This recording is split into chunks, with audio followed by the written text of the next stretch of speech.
बेटा हम accounting equation कर रहे हैं और मैं आपको एक इनिशियल किस तरीके से करना है वो बता रही हूँ अकाउंटिंग इक्वेशन के प्रैक्टिकल क्वेश्चंस। देखिए हमारी जो बेसिक इक्वेशन है वो यही है, assets is equal to liability plus capital. ठीक है, फॉर्मेट ये होता है आपका S N then transaction and then जो हमारा बेसिक इक्वेशन है वो हमने लिखा है। हमें यहाँ पे एक लाइन छोड़ देनी है क्योंकि एसेट का सब डिवीजन होगा कि कैश है डेटर है, वो हम इसके नीचे लिखेंगे। ठीक है, तो हम यहाँ से क्वेश्चन स्टार्ट करते हैं। हम वही क्वेश्चन डिस्कस करते हैं जो हमने क्लास में स्टार्ट किया था, Gopinath started business with cash, है ना, वही वाला। अब देखिए बेटा, जब गोपीनाथ ने बिजनेस स्टार्ट किया है तो क्या हुआ होगा, कैपिटल जो इंट्रोड्यूस किया वो कैश फॉर्म में किया होगा। तो कैश के नीचे मतलब एसेट्स के नीचे मैंने कैश लिखा है और कैपिटल तो यहाँ लिखा ही हुआ है ना, तो इसको हम इस तरीके से अब इन दोनों को हम फिल करेंगे। 25,000 कैश से उसने बिजनेस स्टार्ट किया है, तो 25,000 जो है वो यहाँ कैश आ जाएगा और यहाँ कैपिटल के नीचे हम 25,000 लिख देंगे। क्योंकि ये इक्वेशन है तो total of asset side should always be equal to liability plus capital. आप देख सकते हैं इधर भी 25,000 है, इधर भी 25,000 है, यानी कि आपकी इक्वेशन जो है वो सस्टेन्ड है, मेंटेन्ड है। अब हम ये हर स्टेप पे ना हमको क्या करना है, कैलकुलेशन करनी है इसकी। तो पहला स्टेप है, ठीक है, तो इधर भी 25,000 हो गया और इधर भी 25,000 हो गया। अब सेकेंड, जो सेकेंड ट्रांजैक्शन है देखिए अपनी बुक में, इसमें है परचेज गुड्स फ्रॉम श्याम, कितना 10,000। श्याम से उसने गुड्स खरीदे 10,000। कभी भी अगर किसी का नाम दिया है और कैश वर्ड नहीं लिखा है, इसका मतलब वो क्रेडिट ट्रांजैक्शन है। तो अगर आपने श्याम से गुड्स क्रेडिट पे खरीदे हैं तो कैश पे तो कोई असर नहीं पड़ेगा। हाँ, वो बंदा जो है वो आपकी लाइबिलिटी ज़रूर बन जाएगी, वो क्रेडिटर बन जाएगा। तो इधर हम छोटा सा क्रेडिटर लिख देंगे। कौन बन गया क्रेडिटर, श्याम बन गया, है ना। अपने लिए आप यहाँ पे श्याम लिख देंगे। ठीक है, और क्या हुआ होगा, जब उससे आपने सामान खरीदा है तो सामान भी तो मेरे पास आया। तो दूसरा पहलू जो है वो यहाँ आप परचेजेस लिख दीजिए। आपके पास गुड्स आए हैं, जो परचेजेस आते हैं ना वही फिर हम बाद में रीसेल करते हैं। जो स्टॉक हमारे पास आया इसको स्टॉक भी कहते हैं, ठीक है, पर यहाँ पे वर्ड हम परचेजेस लिखेंगे। तो उसने परचेजेस के हैं 10,000 के, तो अब हम यहाँ ट्रांजैक्शन लिखेंगे और परचेजेस के आगे 10,000 लिख देंगे और क्रेडिटर के आगे भी 10,000 लिख देंगे। और फिर से हम इक्वेशन को जो है वो टोटल करेंगे और देखेंगे क्या दोनों साइड इक्वल है या नहीं है। ये देखिए मैंने परचेज फ्रॉम श्याम में परचेज के आगे लिख दिया है और क्रेडिटर के आगे 10,000 लिख देती हूँ। बाकी इस पर कोई फ़र्क नहीं पड़ेगा, इस पर कोई फ़र्क नहीं पड़ेगा।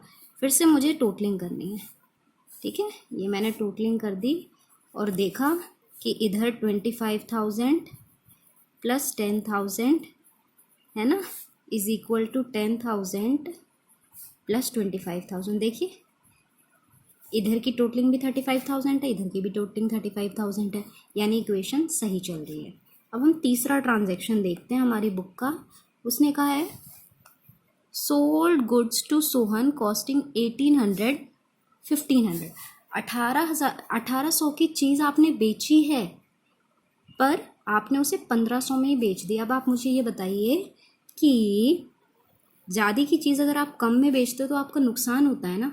हमेशा याद रखना कि अगर प्रॉफिट होता है तो वो हम कैपिटल में ही ऐड करते हैं और अगर लॉस होता है तो हम कैपिटल से ही माइनस करते हैं। तो तीन ही सिचुएशन बनती है। 1,500 की चीज़ 1,500 में हम बेच सकते हैं, नो प्रॉफिट नो लॉस। 1,500 की चीज़ हम 2,000 में बेच सकते हैं, तो हमको 500 का प्रॉफिट होता तो इसमें ऐड कर देते।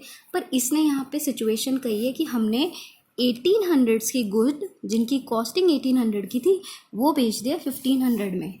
तो आपके पास से यहाँ से जो गुड्स जाएंगे परचेजेस से जो आप माइनस करेंगे वो तो आप 1,800 करेंगे क्योंकि आपके पास से 1,800 का सामान चला गया। लेकिन जो आपका डेटर बनेगा वो सिर्फ 1,500 का बनेगा। मैंने बोला डेटर क्यों बनेगा, क्योंकि यहाँ पे भी किसी का नाम दिया है, कैश वर्ड कहीं भी यूज़ नहीं है। ठीक है, तो हम यहाँ लिख देंगे सोल्ड गुड्स टू सोहन। ठीक है, तो सोहन को हमने सामान उधार बेच दिया है तो क्या हो जाएगा, मेरा डेटर बन जाएगा। समझ गए। तो ये डेटर के कॉलम में मैं कितना प्लस करूँगी, 1,500। कितना प्लस करूँगी, 1,500, क्योंकि डेटर 1,500 का बनेगा। ऑल्दो मेरे पास से जो सामान गया है ना वो 1,800 का गया है, परचेजेस में से जो 10,000 के परचेजेस है उसमें से 1800 में माइनस करूँगी, और जो 300 का मुझे नुकसान हो रहा है ना वो कहाँ माइनस करना पड़ेगा, ये कैपिटल है ना आपकी, इस कैपिटल में से मुझे 300 माइनस करना पड़ेगा। समझ गए। अब इसकी फिर से मुझे टोटलिंग करनी है और देखना है कि हमारा इक्वेशन सस्टेन्ड है, मेंटेन्ड है या नहीं। ठीक है, तो हम कर लेते हैं। ये देखिए, आप इसकी टोटलिंग करेंगे तो कैश में कोई चेंज नहीं है, 25,000 रह जाएगा।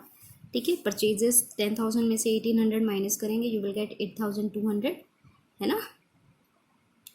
और ये जो है ये 1500 हो जाएगा, और इधर देख लीजिए ये 10,000, और इसमें से आप अगर 25,000 में से 300 माइनस करेंगे तो how much you will get. तो ये हमने टोटलिंग कर ली। अब एक और लास्ट ट्रांजैक्शन है, उसने कहा है गोपीनाथ विड्रू फ्रॉम बिजनेस। जब भी ऐसा लिखा हो गोपीनाथ विड्रू फ्रॉम बिजनेस, ठीक है, इसका मतलब है कि उसने बिजनेस से पैसा निकाला है ना।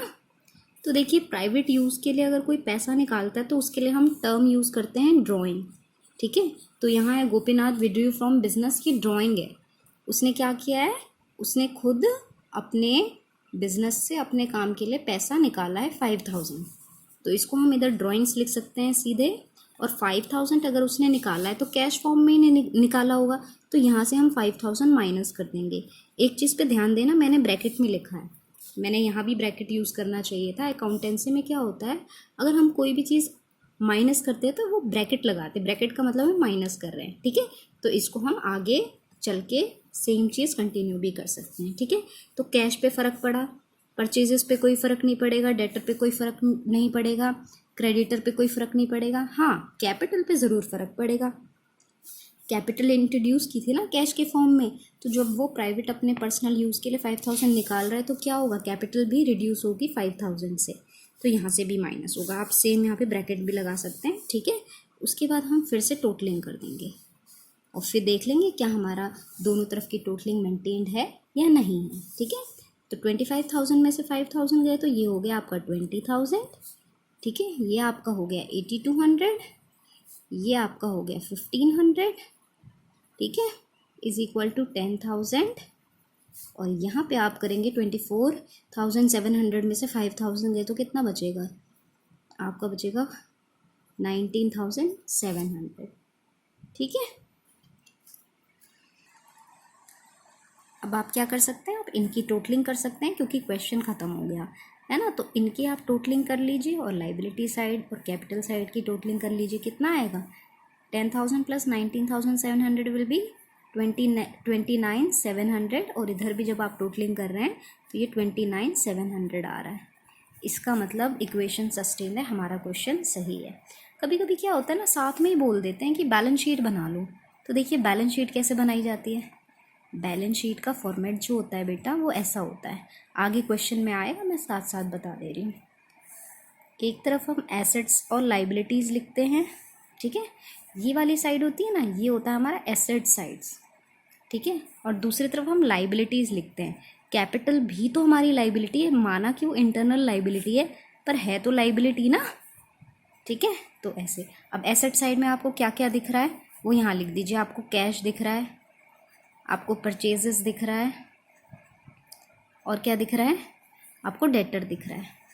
आप इस तरीके से लिख देंगे, इनके आगे इनका अमाउंट, कैश का अमाउंट 20,000 है तो ये लिख दिया हमने 20,000, परचेजेस 8,200 है। ठीक है, डेटर आपके 1,500 है। इस तरह लाइबिलिटी साइड में क्या दिख रहा है, एक तो क्रेडिटर दिख रहा है तो आप लिख दीजिए यहाँ क्रेडिटर। ठीक है, क्रेडिटर जो है वो 10,000 का है,